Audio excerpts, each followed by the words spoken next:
Hello my dear students, जैसा कि आप जानते हैं कि इस वीडियो में हम लोग लाइट पढ़ने वाले हैं। तो बिना समय गवाए हम लोग स्टार्ट करते हैं। पहला क्वेश्चन आप ही से कि लाइट क्या है। तो लाइट के बारे में आप जानते होंगे कि लाइट एक एनर्जी है, लाइट एक वेव है। ये सब बात आप कुछ आपको पता होगा। तो सवाल उठता है कि लाइट कैसा वेव है। लाइट कैसा वेव है?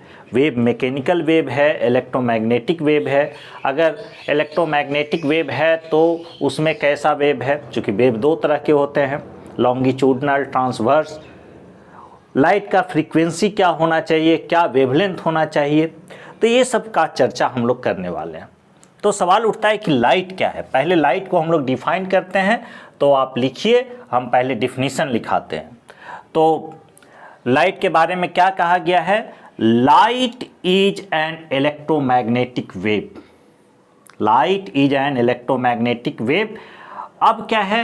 An electromagnetic wave is a transverse wave consisting of mutually perpendicular oscillating electric and magnetic fields. An electromagnetic wave is a self-propagating wave that can travel through a vacuum or a material medium.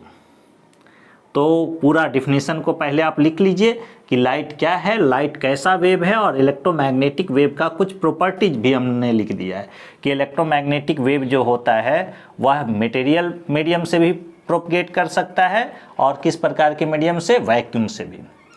तो अगर आप लिख लिए होंगे तो पहला चर्चा आता है अब क्या कि इलेक्ट्रोमैग्नेटिक वेव क्या होता है, इलेक्ट्रोमैग्नेटिक वेव कैसे आपका इंड्यूस्ड होता है, कैसे आप इसको प्रोपगेट कराते हैं, किधर इलेक्ट्रोमैग्नेटिक वेव प्रोपगेट होता है, ये सब का चर्चा करेंगे। तो स्क्रीनशॉट लीजिए इसका। ओके, तो यहाँ देखिए इलेक्ट्रोमैग्नेटिक वेव को समझने के लिए हमने एक डायग्राम बनाया है। अब इसमें क्या है कि ये जो आपका रेड कलर से दिख रहा है ये ऑसिलेटिंग मैग्नेटिक फील्ड है, और उसी के परपेंडिकुलर आपका कौन सा फील्ड है? इलेक्ट्रिक फील्ड है। मतलब अगर मैग्नेटिक फील्ड और इलेक्ट्रिक फील्ड एक दूसरे के परपेंडिकुलर हो तो दोनों के परपेंडिकुलर आपका इलेक्ट्रोमैग्नेटिक फील्ड, इलेक्ट्रोमैग्नेटिक वेव आपका क्या होता है? प्रोपगेट होता है। तो ये जो हुआ डायरेक्शन, ये इलेक्ट्रोमैग्नेटिक वेव के प्रोपगेशन का डायरेक्शन हुआ। तो अगर इसको आप ऐसे करके मिलाइएगा, वेव नेचर में मिला दीजिए इस टाइप से,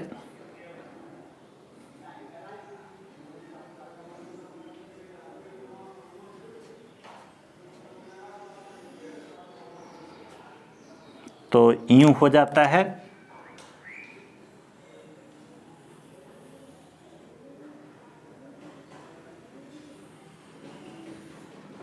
ऐसा।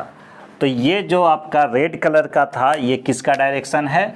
Oscillating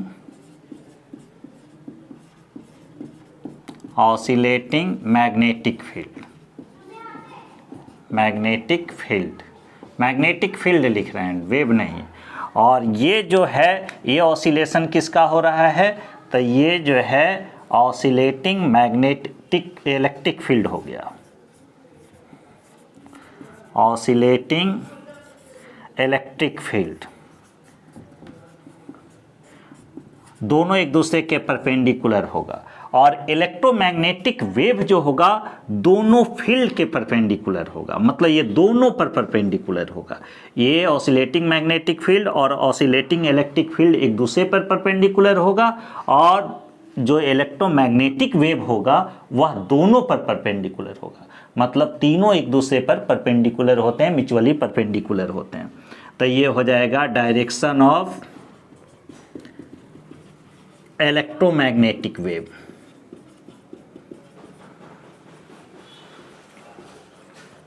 electromagnetic wave. अब जब डिफिनीशन हम लिखा रहे थे लाइट का, उसमें हम चर्चा किए कि इलेक्ट्रोमैग्नेटिक वेव जो होता है ट्रांसवर्स नेचर का होता है। ट्रांसवर्स नेचर का मतलब ऑसिलेशन जो होता है वेव का, वह आपका प्रोपगेशन के परपेंडिकुलर होता है। ट्रांसवर्स वेव का क्या डिफिनीशन है कि आपका प्रोपगेशन के परपेंडिकुलर आपका ऑसिलेट करेगा, तो इसी को हम लोग ट्रांसवर्स वेव कहते हैं। अब जहाँ वेव आया वहाँ दो बात तो होना तय है, वेवलेंथ और फ्रीक्वेंसी। तो आखिर इलेक्ट्रोमैग्नेटिक वेव का वेवलेंथ या फ्रीक्वेंसी का रेंज क्या होता है। दूसरी बात कि वेवलेंथ जो होता है फ्रीक्वेंसी का रेसिप्रोकल होता है, मतलब अगर किसी वेव का वेवलेंथ बढ़ाइएगा तो फ्रीक्वेंसी क्या होगा, घटेगा। ओके, कब, जब उसका आपका वेलोसिटी कांस्टेंट हो तब वेवलेंथ फ्रीक्वेंसी का क्या होगा, रेसिप्रोकल होगा। ये सब आप बात जानते होंगे वेव से लेकर, तो इसको अभी हम डिलीट करते हैं, तब तक आप इसका स्क्रीनशॉट लीजिए। अब यहाँ एक सवाल उठता है कि क्या सभी इलेक्ट्रोमैग्नेटिक वेव लाइट होते हैं। इलेक्ट्रोमैग्नेटिक वेव हम बता चुके हैं कि गामा रेज से लेकर आपका रेडियो वेव सभी आपका इलेक्ट्रोमैग्नेटिक वेव है। तो फिर आखिर लाइट वेव हम किसको कहेंगे या लाइट किसको कहेंगे। तो देखिए, सब कुछ निर्भर करता है वेवलेंथ या फ्रीक्वेंसी पर। तो एक हम आपका वेवलेंथ का इंक्रीजिंग ऑर्डर का एक चार्ट ले रहे हैं, दिखा रहे हैं एक ही फिगर में, बढ़ते क्रम में आपका वेवलेंथ और घटते क्रम में फ्रीक्वेंसी, दोनों बात हम बोल रहे हैं। यूँ समझ लीजिए, ऐसा है ये वेव,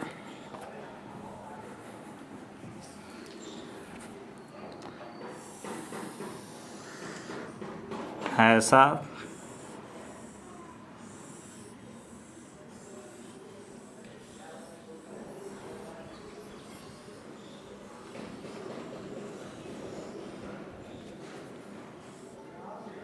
ये हम दिखाए।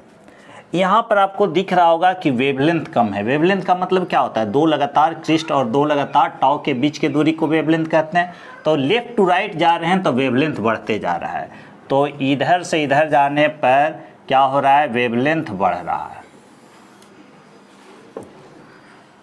वेवलेंथ बढ़ते जा रहा है। वेवलेंथ को लैम्डा से डिनोट करेंगे, इंक्रीजिंग, इंक्रीजिंग।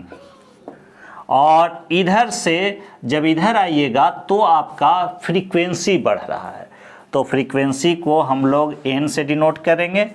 तो आपका इस डायरेक्शन में फ्रीक्वेंसी बढ़ रहा है, इंक्रीजिंग, ये फ्रीक्वेंसी बढ़ रहा है।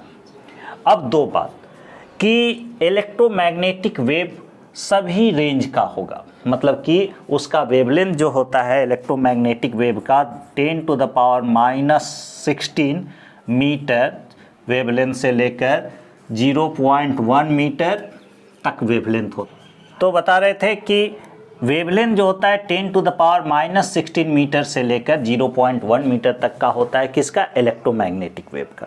मतलब इलेक्ट्रोमैग्नेटिक वेव आपका उसका वेवलेंथ 10⁻⁻16 मीटर टू 0.1 मीटर या 1 मीटर तक होता है। अब सवाल उठता है कि क्या सभी वेवलेंथ का, सभी जो रेंज का वेवलेंथ है वह लाइट है। तो जी नहीं, लाइट एक इलेक्ट्रोमैग्नेटिक वेव है और लाइट का जो वेवलेंथ होता है उसका एक रेंज है, कहाँ से कहाँ वेवलेंथ, कितना वेवलेंथ हो ताकि हमको विजिबल रीजन में पड़े, जिसको कि हम देख सकते हैं, तो वही लाइट में आता है। तो देखिए, एक हम इलेक्ट्रोमैग्नेटिक वेव को कैटेगराइज किए हैं ऐसा,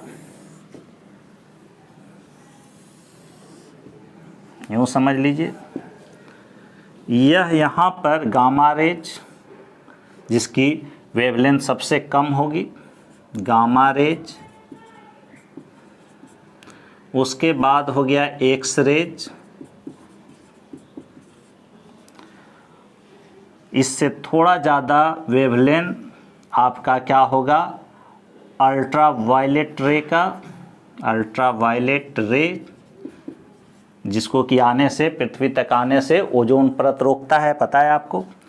और इसके बीच, इसके बाद आपका यही जो है visible light, ultra violet rays का वेवलेंथ से थोड़ा सा ज़्यादा आपका विजिबल लाइट का होता है, जो 7 कलर में हम लोगों को मिलता है। 7 कलर के कंबाइंड फॉर्म को वाइट लाइट कहते हैं।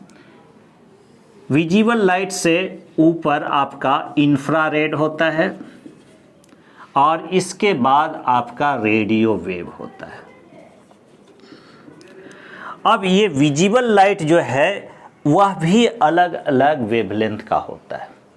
तो विजिबल लाइट में जो कि अल्ट्रा वायलेट रे और इंफ्रारेड के बीच में पड़ता है जिसका वेवलेंथ, इसका जो वेवलेंथ होता है ये भी एक रेंज में होता है। चूँकि 7 कलर है तो सबसे कम वेवलेंथ आपका वायलेट कलर का होता है और सबसे अधिक आपका किसका होगा, रेड कलर का होगा। तो यहाँ आप देखिएगा एक पट्टी दिखाई देगा जिसको कि अभी हम दिखाएंगे फिगर में। तो इस तरह आपका इस तरफ रहेगा वायलेट और सबसे लास्ट में रहेगा रेड। यूँ कह लीजिए कि इधर वायलेट और ये लास्ट किनारे पर रेड। तो यही जो है, यही विजिबल रेंज में जो है आपका इलेक्ट्रोमैग्नेटिक वेव विजिबल रेंज में, जो कि अल्ट्रा वायलेट और इंफ्रारेड के बीच में जिसका वेवलेंथ पड़ता है वही लाइट है। उसी को हम लोग लाइट कहते हैं और उसी के प्रेजेंस में हम लोग सब कुछ देखते हैं। तो किसी भी ऑब्जेक्ट को देखने के लिए लाइट का होना ज़रूरी है और ये किसी ऑब्जेक्ट पर पड़ता है, उसके बाद उससे रिफ्लेक्ट होकर हमारी आँखों तक पहुँचती है और हमें देखने का एक सेंसेशन होता है। तो बेसिकली लाइट एक इलेक्ट्रोमैग्नेटिक वेव है। इलेक्ट्रोमैग्नेटिक वेव को प्रोपगेट करने के लिए माध्यम हो नहीं हो कोई फ़र्क नहीं पड़ता है। कहने का मतलब ये वैक्यूम में भी प्रोपगेट हो सकता है और मटेरियल मीडियम में भी। इलेक्ट्रोमैग्नेटिक वेव कैसे प्रोपगेट होता था, तो एक तरफ मैग्नेटिक फील्ड ऑसिलेट होता था, उसी के परपेंडिकुलर इलेक्ट्रिक फील्ड और दोनों के परपेंडिकुलर इलेक्ट्रोमैग्नेटिक वेव का प्रोपगेशन होता था। देख चुके हैं। इस टाइप से अगर वेवलेंथ देखें तो इधर वेवलेंथ बढ़ते जा रहा है, फ्रीक्वेंसी आपका इधर बढ़ते जा रहा है। कहने का मतलब लेफ्ट टू राइट जाने पर वेवलेंथ बढ़ रहा है, फ्रीक्वेंसी आपका क्या हो रहा है, घट रहा है। तो जिस वेव का यहाँ पर भी जिस इलेक्ट्रोमैग्नेटिक वेव का वेवलेंथ कम होगा, यहाँ पर एक क्वेश्चन पूछता है, उसके पास ज़्यादा एनर्जी होगा। चूँकि एनर्जी का क्या फॉर्मूला आप जानते हैं, एनर्जी का फॉर्मूला जानते हैं, इसको डिलीट कर दिए हैं। अभी आप विजिबल रेंज का एक फिगर देखिएगा। एनर्जी का क्या फार्मूला होता है, hc/λ। तो एनर्जी किसका रेसिप्रोकल है, वेवलेंथ का रेसिप्रोकल है, जहाँ h प्लैंक्स कांस्टेंट होता है। मतलब जिस इलेक्ट्रोमैग्नेटिक वेव का वेवलेंथ कम होगा उसके पास ज़्यादा एनर्जी होगा। तो इस आधार पर गामा रे और एक्स रेज में किसका एनर्जी ज़्यादा होगा, तो गामा रेज का होगा। अब यहाँ पर आप एक फिगर देखिए कि जो विजिबल रेंज में पड़ रहा था लाइट, उसका वेवलेंथ का, जिसको लाइट स्पेक्ट्रम कहते हैं, आपको स्पष्ट दिख रहा होगा। देखिए कि जो इस तरफ आपका वायलेट कलर है, दूसरे तरफ आपका क्या है, रेड कलर है। इधर वायलेट कलर और उधर रेड कलर, और यही जो 7 कलर इसमें मिलता जुलता दिख रहा होगा, यही आपका क्या है, विजिबल लाइट है। इसी को हम लोग लाइट कहते हैं। जब कंबाइंड फॉर्म में होता है तो ये वाइट लाइट के रूप में दिखता है। तो ये लाइट को डिफाइन किए। अब देखिए लाइट में हम लोग पढ़ेंगे क्या, बारी बारी से। तो लिखा हुआ है सबसे पहला बात कि हम लोग फोटोमेट्री पढ़ेंगे, उसके बाद रिफ्लेक्शन ऑफ लाइट। कहने का मतलब लाइट 2 भागों में बांट चुके हैं, एक रे ऑप्टिक्स जिसको ज्योमेट्रिकल ऑप्टिक्स कह रहे हैं, दूसरा आपका क्या है, वेव ऑप्टिक्स जिसको हम लोग फिजिकल ऑप्टिक्स कह रहे हैं। दोनों में क्रम से लिखा हुआ है photometry, reflection of light, refraction of light, lens, optical instrument. Physical optics में क्या है, तो velocity of light, interference, diffraction, polarisation of light. इसमें भी और भी बात निकलते जाएगा। फिलहाल इतना हम सूचीबद्ध किए हैं, आप इसको देख जाइए। यही सब टॉपिक हम पढ़ाएंगे अगले वीडियो से। तो वीडियो पर बने रहिएगा। जब भी आपका नोटिफिकेशन प्राप्त हो ज़रूर वीडियो देखिए। उसके लिए आप चैनल सब्सक्राइब कर लें, बेल आइकन भी दबा दें। वीडियो अच्छा लगे तो अपने दोस्तों तक ज़रूर शेयर करें।